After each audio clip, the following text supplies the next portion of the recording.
मीरा भाईंदरमध्ये मोर्चा काढण्यात येणार बघा, गेली 4 टर्म त्या मीरा भाईंदर शहराचे मी आमदार आहे आणि अतिशय शांतताप्रिय शहर म्हणून ते ओळखलं जातं. कधी कधी पोलिसांच्या भूमिकेवर सुद्धा प्रश्नचिन्ह निर्माण होतं. मी आत्ताच मीरा भाईंदरचे जे पोलीस आयुक्त मधुकर पांडे त्यांच्याशी बोललो आणि मी पूर्ण नाराजी व्यक्त केली की शेवटी व्यापाऱ्यांनी जर 3 दिवसापूर्वी मोर्चा काढला असेल आणि त्या मोर्चाला तुम्ही परवानगी नाही दिलं असं तुम्ही म्हणत असाल तर मराठी एकीकरण समितीची जी काही कार्यकर्त्यांनी तुमच्याकडे विनंती केली होती आणि तुम्हाला जर परवानगी द्यायची नव्हती तर तुम्ही नसती दिली तरी चाललं असतं. परंतु रात्री बेरात्री कार्यकर्त्यांची धरपकड करून अशा प्रकारे जर एखाद्या राजकीय पक्षाचा अजेंडा शहरात चालवण्याची भूमिका जर तुमच्या माध्यमातून अशी होत असेल तर त्या शहराचा लोकप्रतिनिधी म्हणून मी सहन करणार नाही. शेवटी मी सुद्धा मंत्री आणि आमदार नंतर आहे, मराठी आधी आहे आणि आमच्या मराठी एकीकरण समितीची लोक गेले अनेक वर्ष शिवजयंती साजरी करतात, मराठी उत्सव साजरे करतात. ठीक आहे, कुठल्या तरी राजकीय पक्ष त्यामध्ये घुसले असतील मोर्चाच्या माध्यमातून, ती गोष्ट नंतरची आहे. परंतु मराठी एकीकरण समितीची मंडळी जर काम करत असेल तर त्यांच्या पाठीमागे ठामपणे उभं राहण्याची भूमिका ही प्रताप सरनाईकची आहे. आणि अशा प्रकारे पोलीस आमच्या सगळ्या मराठी बांधवांना रात्री बेरात्री जर घरात घुसून त्यांना उचलत असतील, त्यांना आतमध्ये टाकत असतील, नोटिसा देत असतील तर प्रताप सरनाईक सहन करणार नाही. मी आता राज्याचे प्रमुख म्हणून माननीय मुख्यमंत्र्यांनी ह्या संदर्भात माझी स्पष्टपणे नाराजी व्यक्त करणार आहे. जाणीवपूर्वक शहराचं वातावरण बिघडवण्याचा हा प्रकार आहे असा माझा आरोप आहे. नाही, गृह खात्याचा हस्तक्षेप नाही आहे. मी माननीय मुख्यमंत्र्यांशी या विषयावर आज बोलतोय. परंतु गृह खात्याचा असं कधीच गृह खातं सांगणार नाही की तुम्ही याला अरेस्ट करा, त्याला अरेस्ट केला, रात्री बेरात्री करा. उलट शांतताप्रिय मार्गाने होत असलेल्या आंदोलनावर तुम्ही चिथवण्याचा प्रयत्न करताय असं त्या पाठीमागचं कारण होतं. कारण रात्री बेरात्री तुम्ही खरं गरजच काय, पोलीस सक्षम आहेत, पोलिसांनी मोर्चा काढू द्यायला पाहिजे होता. आणि जर शांतताप्रिय मार्गाने जर तो होत नाही तर निश्चितपणे ज्यांनी काढला त्यांच्यावर कारवाई करायला पाहिजे होती. पण मोर्चा निघण्यापूर्वी जर तुम्ही कारवाईचं जर बागुल केलं तर ते योग्य नाही.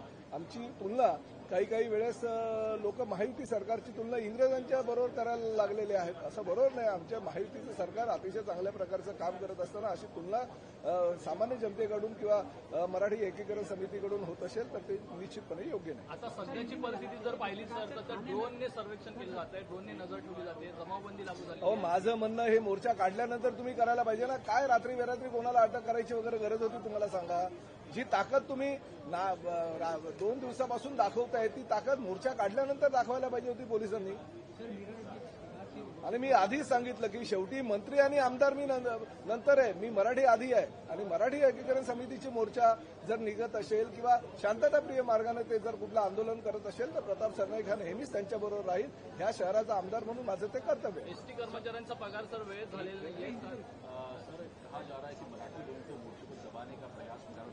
नहीं, देखिए मराठी एकीकरण समिति के लोगों ने मोर्चा के लिए परमिशन मांगी थी, पुलिस को उन्होंने परमिशन नहीं दी थी.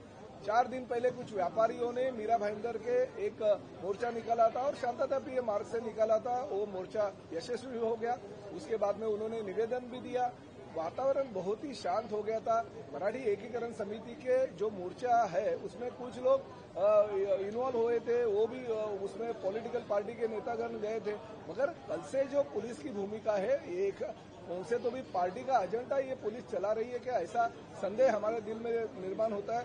मैं राज्य के मुख्यमंत्री को अभी निवेदन भी दे रहा हूं कि ऐसे अगर मीरा भाईंदर शहर में चलता रहेगा तो कानून और सुव्यवस्था का अगर बोझबारा उठता रहेगा तो उसके ऊपर ध्यान देना चाहिए. मैं पुलिस कमिश्नर से बात की अभी मधुकर पांडे जी से और उनको नाराजगी व्यक्त कर दी कि ये शहर में शांतता प्रिय शहर है, ऐसा नहीं होना चाहिए. पुलिस की भूमिका जो है ये जो जिस तरह से वो कार्यकर्ताओं को पकड़ रहे, नोटिस दे रहे, अरेस्ट कर रहे, ये गलत है.